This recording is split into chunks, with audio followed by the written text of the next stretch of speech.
나이가 든다는 착각, 몸과 마음에 대한 통념을 부수는 에이징 심리학, 백화래비 지음, 김효정 옮김, 브레이킹 디 에이지 코드. 백화래비는 노화 심리학자, 예일대학교 공중보건 심리학교 교수이자 예일대 글로벌 보건연구소 부교수이다. 저자는 대학 졸업 직후에 정신병원 노인병동에서 일하면서 노화에 관심을 갖게 되었다. 이곳에서 환자의 경과를 기록하는 일에 매료되어 노인 환자들과 대화를 나누고 그들이 받는 치료, 가족에 대한 감정 등 배후 사정을 꼼꼼히 알아가는 일에 몰두한다. 나아가서 우리의 정신 건강이 개인의 신체 상태 외에도 우리가 속한 문화 집단의 배경, 인간관계 등 다양하고 미묘한 상호작용의 영향을 받는다는 것과 노인은 내가 청년의 뇌에 못지않은 회복력을 지녔다는 것을 관찰하게 된다. 그의 독자적인 이론을 수료하면서 연령인식이라는 사회 심리학적인 요소가 우리의 신체 노화라는 생물학적인 요소와 주고받는 영향을 연구하게 되었고, 이 분야를 선도하는 노화 심리학자로 성장한다. 이 책은 노화에 대한 우리 사회 문화의 집단적인 고정관념이 가진 강력한 힘에 주목한 저자가 20년간 집대성한 연구의 흥미로운 결과물과 개인적인 경험담, 또 나아가서 연령차별에 대한 제언을 담았다. 또한 과학계가 오랫동안 외면해온 노화에 하는 뇌에 대한 새로운 생물학적인 발견을 넘어 생물학을 뛰어넘는 존재로서의 인간의 노화 현상을 주목한다. 나아가서 사회심리학의 맥락에서 우리가 노화에 대해서 올바른 인식을 갖는 것이 어떤 영향을 끼치는지 탐구한다. 저자는 하버드 대학에서 심리학 박사학위를 받았으며 하버드 대학의 사회의학부에서 국립 노화연구소 박사 후 연구원을 지냈다. 미국 상원에서 연령차별의 영향에 대해서 초청 연설을 한 바 있으며 미국 심리학협회의 연구 업적상, 미국 노인학회에서 수여하는 리처드 칼리시 혁신 출판상 등을 수상했고, 노화 심리학 핸드북의 부편집장, 노인학 저널의 편집위원으로 활동하고 있다. 노인에 대해서 많이 연구를 하고 오랫동안 활동을 하신 분이네요. 상원 국회 상원의회에서 연설도 할 정도로 두각을 드러내신 학자이신데, 나이가 든다는 착각, 몸과 마음에 대한 통념을 부수는 에이징 심리학. 이 책은 노화에 대한 근본적인 인식과 우리가 더 오래 건강하게 더 행복하게 사는 방법의 상식을 뒤엎는다. 노화 심리학 분야의 세계 최고 권위자인 베카레비는 정신적, 육체적인 건강을 유지하는 가장 좋은 방법은 노인이 되는 것의 의미에 대한 고정관념을 바꾸는 것이라는 확실한 증거를 제시한다. 이렇게 등등으로 이 책을 읽기 전에 과학자는 사실 알고 있었다. 노화 장소 분야에 놀라운 글을 썼다. 이런 추천사가 있군요. 나의 부모님, 나의 영웅 찰스와 엘리너에게 그러니까 젊은 친구인가 봐요. 이렇게 부모에 대해서 쓰는 글로 이렇게 정리를 했네요. 노인 제목을 보면은 우선 머리서고 노인, 날쌘 몸의 노인, 나이에서 해방, 록스타 등등 이렇게 우리 머릿속의 노인. 매년 가을이면 나는 예일대학교 건강과 노화 수업을 시작하면서 학생들의 노인을 생각하면 맨 먼저 떠오르는 단어 5가지를 적어본다. 당신도 똑같이 해보자. 노인을 선사할 때 가장 처음으로 떠오르는 단어 5가지는 뭘까? 노망, 느리다, 아프다, 개파하다, 완고하다. 이제 연금수표를 수행하러 예일터인 연필 공장에 들던 82세의 중국인 할머니 비의 목록을 살고자 현명하다, 경극을 좋아한다, 손자들에게 책을 준다, 많이 걷는다, 너그럽다, 일행이 상징하는 두 가지 시각은 강문을 늘 이주하는 연령 인식을 반영한다. 대개 사람들은 자신이 노화에 선입견을 본 거 있다는 사실을 모르지만 어디에서 누구든 선입견이 없지는 않다. 나이에 맞는 행동, 연령인식이란 우리가 고령자의 나이에 따라 어떻게 행동하기를 기대하는지를 담은 심적인 지도다. 참고로 고령자로 하면 나이는 적어도 50대 이상인 사람을 가리키지만 사실 정해진 나이 기준은 없다. 기준은 꽤 유용한 경우가 많다. 연령인식은 운이 아닌 사람에게 기대하지만 작동 방식은 비슷하다. 판단을 흐리는 고정관념은 주로 무의식적으로 생긴다. 고정관념은 우리가 다른 사람들을 신속히 평가하기 위해 무의식적으로 사용하는 장치다. 그러나 대부분의 경우에 이런 관념은 관찰이나 경험에 근거를 둔 것이 아니라 외부 세계에서 무비관적으로 흡수한 것이다.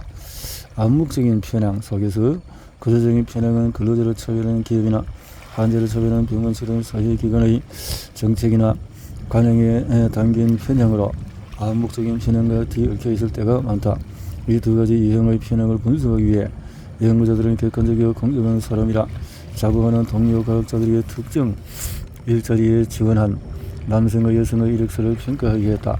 남자 이름이나 여자 이름이 적혀있다는 점 외에는 모든 면에서 동일한 이력서를 보고도 과학자들은 대부분의 경우에 남성 지원자들에게 여성 지원자들보다 훨씬 높은 급여를 제시하며 채용하겠다고 밝혔다. 고령의 구직자에 대해서도 구조적인 암묵적인 편향, 즉 연령차별이 존재한다. 구조적인 편향과 암묵적인 편향 사이의 경계는 흐릿하고 엉성하다. 문화에 기반한 구조적인 편견은 우리의 인식에 스며들어 무의식성에 작동할 수 있다. 나이의 탓은 너무나 쉽다. 고정관념을 오래 연구하는 사람으로서 내가 주위 사람들에게 잘 휘둘리는 타입이라고 생각하지 않았다. 하지만 당연히도 내가 안다고 생각하는 것과 실제로 하는 것 차이는 차이가 있게 마련이다. 작년에 나는 친구가 활동하는 자선단체에 도움을 주기 위해 5km 달리기 대회에 참가하게 됐다. 하지만 쌀쌀한 가을의 일요일 아침에 침대가 유난히 따뜻하고 포근하게 느껴지는 알람 시계의 스누즈 버튼을 자꾸만 눌러대다가 결국 대회에 늦게 도착을 했다. 대회번호 팔을 들고 운동화끈을 제대로 묶을 새도 없이 출발 신호탄이 울렸다. 경기를 시작하고 200m쯤 달려 키 건드려 군락을 지나는 순간 소름이 지는 뚝소리가 그의 무릎 뒤편이 못 견디게 아프기 시작했다. 나는 비틀대며 끙끙거렸다. 그 순간에 어떤 이미지가 내 머릿속을 떠올렸다. 나는 희청 결승선을 통과하며 참가를 건의했던 친구에게 침울한 미소를 지어버렸다. 차를 몰고 집으로 돌아가서 절도 현관을 들어서면서 나는 청년의 몸이 너무 일찍부터 나이에 걸고 있다고 투덜거렸다. 그 사이에 난 비닐을 들려 소리오더니 근육이 심하게 비근했다고 진단했다. 여자분이네. 저자가 그 순간 식대에 딸이 끼어들었다. 그날 아침에 그 아이는 노트북으로 뭔가를 하고 있다가 내가 경제에 참가하려고 어겁지고 현관문을 나서는 모습을 보았더랬다. 늦게 도착했죠. 나는 거기에 그랬다. 준비운동 했어요? 나는 거기를 적었다. 가뜩 이런 늦은데 준비운동 무슨 쌀이 있으면 그래요? 그거네요. 우리 가족은 모두 달리기를 좋아한다. 준비운동으로 몸을 서서히 풀면 근육이는 거 당기는 것, 찢기는 것을 막을 수 있다는 것도 다들 알고 있다.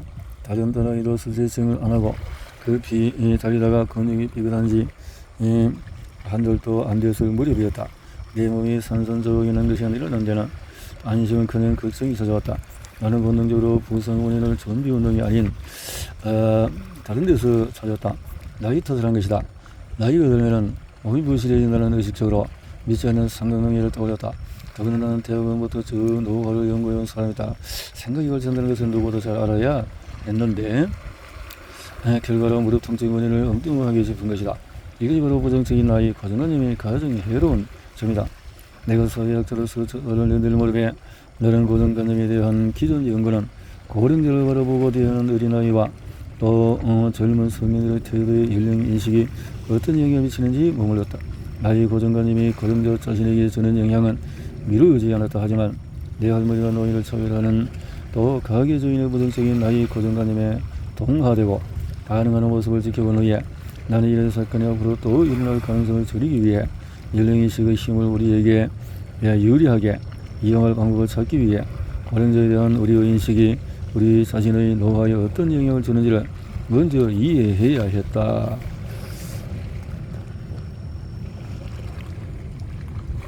우리의 인식이 되는 문화 집단의 나이 고정관념이 어떻게 우리에서 기입이 스며드는지 정확하게 이해하기 위해 나는 고정관념 체화 이론이라는 틀을 개발했다. 이 이론은 부정적인 연령인식이 건강에 악영향을 준다고 본다. 나이가 들면 건강이나 빠질 수 없다는 잘못된 인식이 그런 결과를 가져오는 것이다. 자, SET에 따르는 나이 고정관념은 4가지 메커니즘이 따라 우리의 건강에 영향을 미친다. 그래도 평생을 져서 사회에서 흡수되어 내재가 된다. 무의식적으로 혹은 관련성이 생기면서 또 심리적인 생체 활동을 통해서 이제 연령인식이 이렇게 맞물린 메커니즘을 통해서 우리 뼛속에 깊이 스며들고 평생에 걸쳐서 연령 암호에 영향을 미치는 과정을 살펴보자. 평생에 걸친 내재화. 아이들은 어른들의 부정적인 인식에 오염되지 않았다고 생각하기 싫지만 3살밖에 안 된 아이들도 이미 나이 고정관념을 위해서 문화적인 고정관념을 충분히 표현할 수 있을 만큼 내재화했다. 미국과 캐나다 어린이를 대상으로 한 연구에서는 많은 아이들의 고령자를 이미 동작이 굼뜨고 정신이 어수선한 사람으로 여겼다. 우리는 각자가 속한 문화와 사회로부터 온갖 부정적인 고정관념을 받아들이지만 부정적인 연령인식은 특히 쉽게 흡수한다. 무의식적인 작용. 정신분석사 카르 융이 주장했듯이 무의식을 의식으로 만들기 전까지 무의식은 당신의 인생을 인도할 것이고 당신이 그것을 운명이라고 부를 것이다. 우리 문화에 퍼져있는 수많은 연령차별적인 표현이 우리에게 어떤 영향을 미치는지 살펴보다가 나는 연령 고정관념을 효과적으로 적응하기 위해서는 상대가 인식하지 못하는 상대에서 제시해야 한다는 것을 깨달았다. 나이 고정관념의 관련성. 우리가 실제로 늙어서 자기 관련성이 생기기 전까지는 부정적인 연령인식이 최악의 영향을 주지 않는다. 나이가 24살 될 때는 자동차 열쇠를 엉뚱한 곳에 두어도 별로 어려서지 않게 여기지 않는다. 당신이 노인이라고 가정해보자. 어릴 때 당신은 부모님이 조부모님의 건강적이 심하다고 불평하며 나이에 탓을 돌려온 것을 본 적이 있다. 건강에 영향을 주는 3가지 기능은 연령인식의 심리, 행동, 생체의 3가지 기능을 통해서 건강에 영향을 준다. 심리, 행동, 세하길 수밖에 없는. 3번째는 생체, 시기관련성, 단위결 같은 스트레스, 생체의 표지를 증가해서 익힐 수 있음을 밝혔다. 스트레스, 이기적으로 불행을 가져오는 3정작용이다. 심리, 행동, 생체, 주체에서 대상으로 나이 고정관념이 우리의 행동에 감정에 겉으로 깊은 영향을 미친다는 사실을 선뜻 받아들이기 어려울 수 있지만 그것은 연령인식에만 해당하는 문제가 아니다. 다른 연구에서는 여성 참가자들에게 성역학의 고정관념을 부각하는 실제 TV 광고를 보여주었다. 광고가 리더십과 아무런 관련이 없는데도 이어진 실험에서 여성들은 리더 역할을 맡는 것을 꺼렸다. 여성이 훌륭한 리더가 될 수 없다는 고정관념도 그 중에 하나다. 광고에는 나이 고정관념도 꽤 많이 등장한다. 나이 고정관념은 인종이나 성별 고정관념은 다르게 작용한다. 연령인식은 비관적인 사고나 낙관적인 사고와는 다르다는 점에 유의해야 한다. 긍정적인 연령인식은 긍정적인 사고의 한 측면이고 부정적인 연령인식은 부정적인 사고의 한 형태라고 할 수 있다. 200살 노인의 유머, 인종, 성별, 민족, 연령을 근거로 어떤 집단을 바라보는 인식에 대한 연구는 대부분 부정적인 인식에 초점을 맞춘다. 그에 관해서 나는 긍정적인 인식이 줄 수 있는 혜택에 오래전부터 관심을 가졌다. 시트콤 디벤 다이크 쇼를 제작하고 두 사람 다 나이가 들면서 긍정적인 연령인식을 받아들인 덕분에 남성의 평균 수명보다 15년 이상 오래 살았다. 90대 이르러서도 라이너는 5권의 책을 쓰고 브룩스는 연기가 공연처럼 한 대단한 생산적이었다.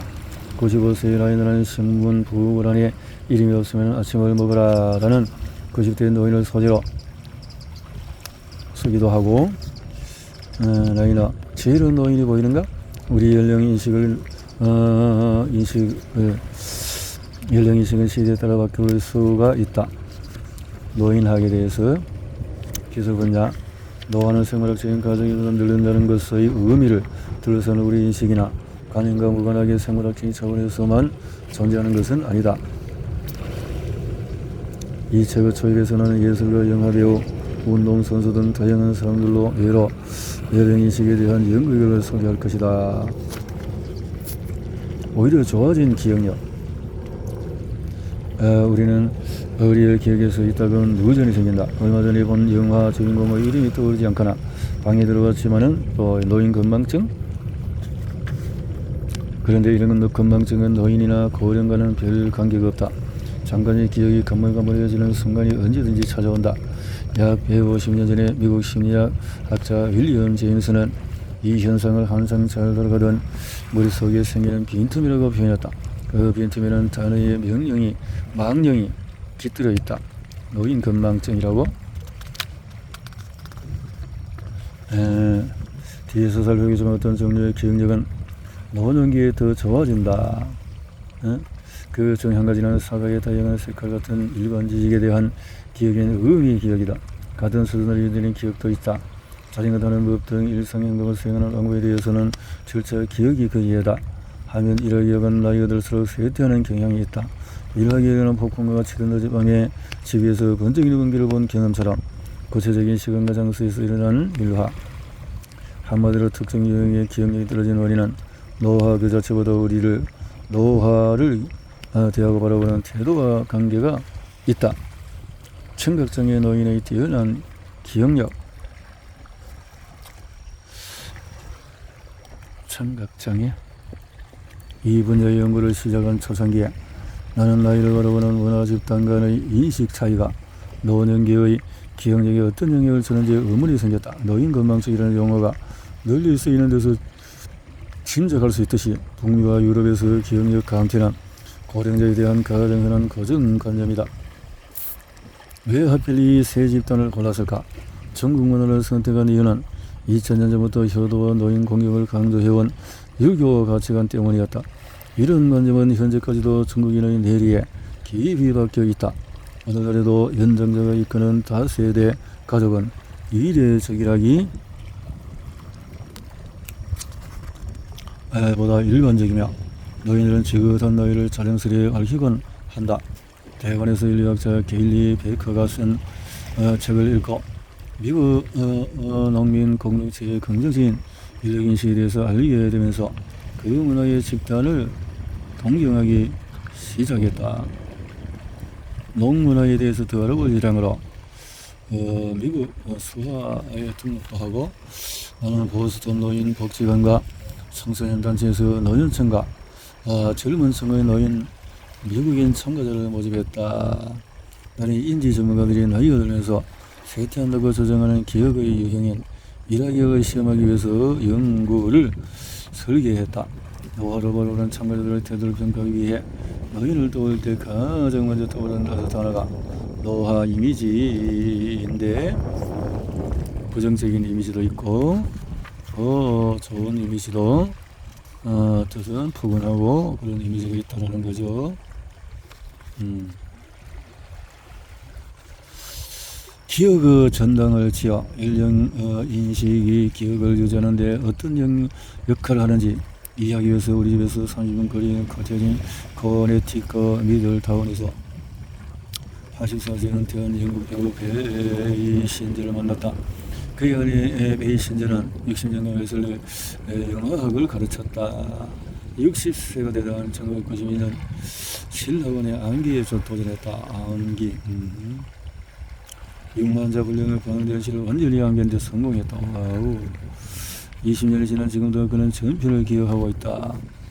신라원을 이왕 이렇게 암기력이 60세에 이렇게 뛰어날 수 있군요. 정말 도전적이네. 수화도 하고 신라원 예. 역시 수화로 NTD의 공연이 어떻게 진행되는지 암기 과정에 대해서 자신이 무엇을 깨달은지 설명을 하겠다. 초원의 설명을 내려보면 보편적 인식과 달리 기억력은 고정되고 한정된 신경 자원이 아님을 알 수가 있다. 연구를 보면은 노년이 쇠퇴한다고 보는 기억 여행인 일화 기억을 비음하게 이용했다. 연령인식과 기억력의 한계. 음.